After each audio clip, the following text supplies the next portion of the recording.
সন্ত্রাসবাদের নিন্দায় মোদি ও কাতারের আমির, লড়াইতে থাকবে সহযোগিতা।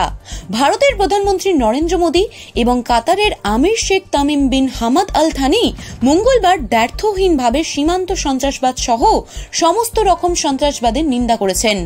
উভয় নেতা দ্বিপাক্ষিক ও বহুপাক্ষিক ব্যবস্থার মাধ্যমে এই হুমকির বিরুদ্ধে লড়াইয়ে সহযোগিতা করতে সম্মত হয়েছেন। বৈঠকের কয়েক ঘন্টা পর ভারত ও কাতার এক যৌথ বিবৃতিতে আন্তর্জাতিক বিরোধের শান্তিপূর্ণ সমাধানের জন্য আলাপ আলোচনা ও কূটনীতির ওপর জোর দিয়েছে।